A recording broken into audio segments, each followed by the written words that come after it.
De volta já aqui com Bem Assim. Olha só, avanço da vacinação, retomada de atividades presenciais, a rotina é cada vez mais próxima do que se conhecia como normalidade. A sensação, sim, é de ter a nossa vida aí voltando ao normal, da forma como a gente conhecia antes da Covid-19, chegar aqui ao Brasil há quase 2 anos, em março de 2020.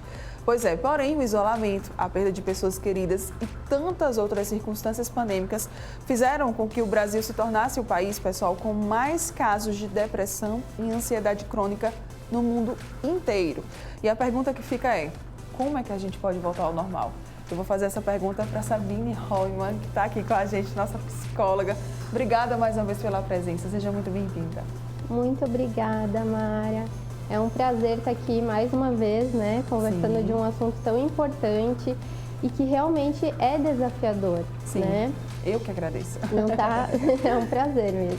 E não está sendo fácil para todo mundo esse retorno, A gente imagina assim, tá começando a liberar, todo mundo vai voltar feliz da vida, correndo, mas na verdade nem sempre é assim. É muito comum, inclusive, pessoas que estão com dificuldade nesse retorno, em ter essa vida mais normal de novo, Sim. Então é bem importante a gente falar sobre isso. Então a gente pode dizer, Sabine, que a pandemia realmente, de fato, afetou algumas pessoas de uma maneira que talvez elas não consigam voltar ao que eram antes dessa pandemia?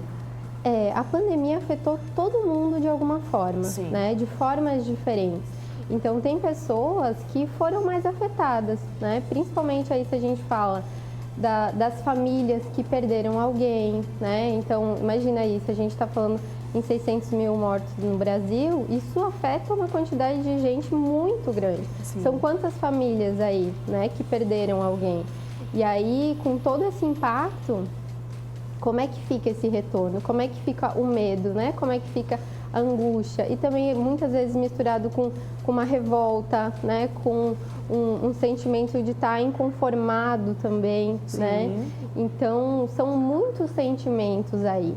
E aí, é interessante a gente entender isso, porque, assim, a forma como me afeta é diferente da forma como te afeta, da forma como afeta um amigo nosso, um familiar nosso, Eu acho isso muito interessante, porque para algumas pessoas passa assim, ai que frescura, ainda está assim, ainda está pensando em usar máscara, ainda está pensando em tomar todos os cuidados. Mas assim, eu acho que a gente não pode medir os outros pela nossa régua, Se a gente já conseguiu passar, e assim, graças a Deus eu, por exemplo, não tive nenhuma perda próxima da minha família em decorrência da Covid-19. Eu não posso chegar e não posso achar que o outro também está da mesma forma que eu, Justamente. Então, a forma como impactou cada um depende muito de como eu vivenciei, a pandemia, qual que foi o impacto que eu tive, Se eu tive muita restrição, por exemplo, no caso dos idosos, Eu vejo muito isso, assim, em consultório, inclusive, dos idosos que ficaram com todos os cuidados, realmente isolados e com muita proteção da família e tudo. E agora que pode sair, agora que pode, já tomou as vacinas, já tomou a terceira dose, já tomou aí a dose de reforço e tudo, a gente já entende melhor o vírus também, do que entendia no início. Mas mesmo assim tem muitos receios, que é um resquício ainda, algo que ficou. Então, depende muito de como eu vivenciei a pandemia e também de como estava a minha saúde mental antes, E isso é importante.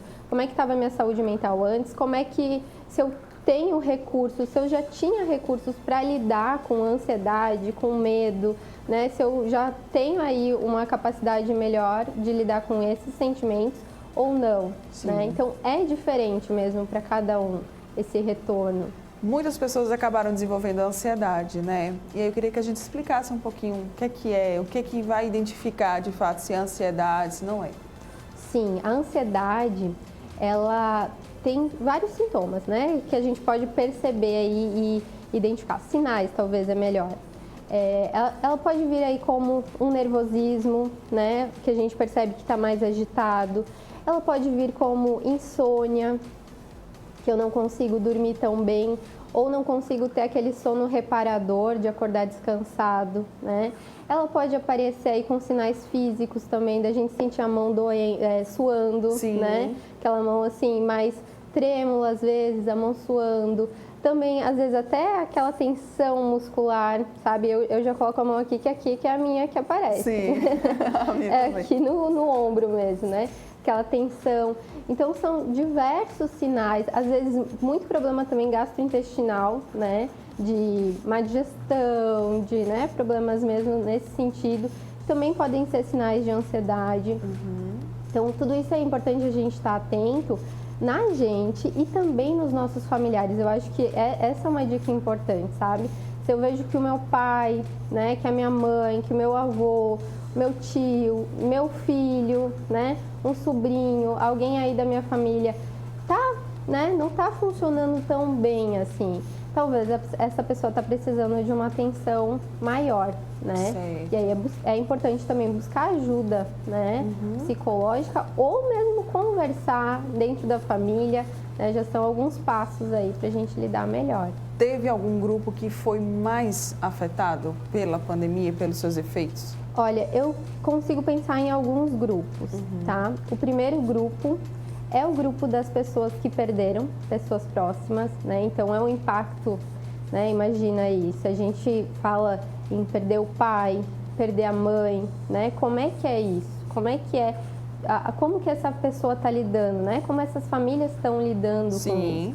Então, realmente é um luto coletivo, né, Mária? Se a gente fala aí de tantas famílias que foram impactadas mesmo com a perda de alguém próximo, né? A perda de um familiar.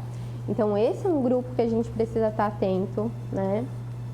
Também o grupo das crianças, que até vocês estavam falando antes. No primeiro bloco. Né?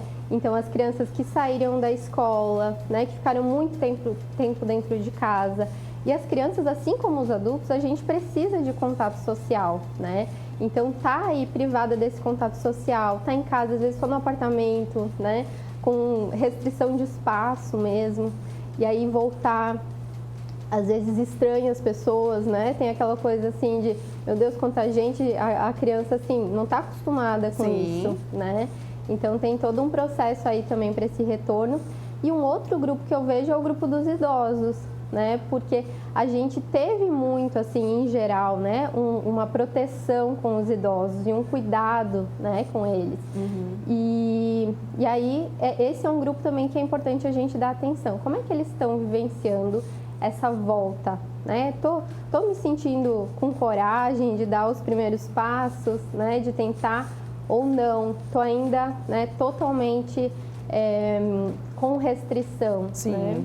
É ok, é natural que algumas pessoas elas sintam dificuldade nessa volta, assim, para além da ansiedade, mas eu tenho medo de voltar, eu ainda não estou me achando muito segura, aí eu prefiro ficar aqui em casa. E outra coisa, né, também, além disso, de sentir dificuldade nessa questão do convívio social novamente, né? Muita gente estava em home office. E aí voltou a trabalhar presencial e está sentindo uma certa dificuldade, né? De ter que conviver de novo com as pessoas, de ter que se adaptar ao outro, aos costumes, aos defeitos, por aí vai. É quase um reaprendizado, né? A ter eu digo isso que eu passei muito tempo em home office no meu outro trabalho. E a gente sente realmente essa dificuldade, né? Exatamente, porque assim, quando a gente não sai de casa, é uma rotina, né? É uma forma de se vestir, é uma forma de passar os dias, né? E quando a gente volta a esse retorno, muitas vezes as pessoas estão já com menos energia para contato social, assim, né? Quem tinha aí alguma restrição de contato mesmo, que não gostava, né, de muita interação, isso acaba que tem uma tendência de se fortalecer mais, né? Da pessoa acabar se acostumando mesmo a ficar mais sozinha, né? Mas a gente sabe também que o contato social ele é importante, né? Então, pode ser esperado essa dificuldade, né? Mas vale dar uma olhada com atenção para ver se isso está prejudicando a minha vida, né? Se isso está me impedindo de viver, assim, de uma forma mais plena possível, ou se é uma questão de jeito também, de gosto, de preferência, né? Mas se estiver prejudicando, se você perceber aí que está deixando de fazer alguma coisa que antes você gostava, né? Vale dar uma atenção especial para isso. E quais aí, né, que são os primeiros passos ou qual que é o primeiro passo para essa retomada, né? Para poder realmente trazer a vida de novo a esse convívio social com outras pessoas? Os primeiros passos, eu acho que o mais importante é a gente ter informação de qualidade, né? A gente entender os riscos, né? Entender quais são aí as opções com menos risco, por exemplo, né? Hoje em dia a gente já sabe, por exemplo, que contato em espaço aberto, né? Ao ar livre, isso já tem menos riscos. Então, se eu tô com muito medo, vai começando por aí, né? Vai começando numa situação que você se sente seguro, né? E já dá alguns passos e vai se informando. Eu acho que ter essa informação de qualidade, né? Entender mesmo o que pode ser feito, né? De uma forma segura, vai deixando a pessoa mais tranquila, né? Para vivenciar isso. Porque realmente, assim, parece que todo mundo, né, como eu falei no início, todo mundo, não, quero voltar logo, quero, né, encontrar as pessoas, mas não está sendo assim para todo mundo. Tem muita gente com medo, né, e assim, esse medo, em muitos pontos, ele é um medo real e necessário, porque o medo nos protege, né, então o medo, ele é importante. Se eu não tenho medo de nada, eu saio sem nenhum cuidado. Mas também é importante a gente avaliar se esse medo, ele está proporcional à situação atual, sabe? Porque a gente sabe que agora, por exemplo, aqui em Alagoas, a gente está indo com a vacinação avançando, né? Já temos muitas pessoas vacinadas. Então, quais são os contextos que são mais seguros? Que eu posso mesmo estar mais seguro, sabe? Que isso ajuda também. Isso. E, por favor, entendam, tá? Cada pessoa é uma pessoa, né? Para você, talvez não seja um problema voltar a essa normalidade, talvez você já esteja ansiando por isso há muito tempo, mas para o outro para o outro ele acabou enfrentando algum período muito difícil, né? Algo muito difícil durante esse período. Então, é bom que a gente também tenha essa empatia, né, Sabine? Justamente. Não é da mesma forma para todo mundo, né? Entender isso acho que é fundamental. Isso. Quem quiser mais informações, como é que pode fazer, como é que pode encontrar você? Muito bem. Tem o Instagram da Uninasal, né? Uninasal Maceió. Tem o Instagram também do curso de psicologia, né? E tem o meu, que é sabine.psi, tá? Que eu também tenho alguns conteúdos lá de vez em quando, né? Linda, então... maravilhosa. Obrigada mais uma vez, tá? Obrigada. Sabine Reumann, ela que faz aí parte, né, do corpo de professores da Uninasal Maceió. Obrigada sempre, tá, Uninasal? Obrigada, Sabine, mais uma vez. Obrigada. Parabéns. A você, Maia. Bom dia. E você que está aqui, também muito obrigada pela sua companhia. Amanhã a gente está de volta, tá? E sexta-feira, pessoal, nosso sextou vai ser um pouquinho diferente. A gente vai ter aí um programa, tá? Muito especial, falando sobre AVC. A gente vai estar passando aí muitas informações sobre esse assunto para você. Então, eu conto com a sua presença amanhã, a partir de 9h30 da manhã, aqui na telinha da TV Mar. Tchau, tchau. Excelente quinta.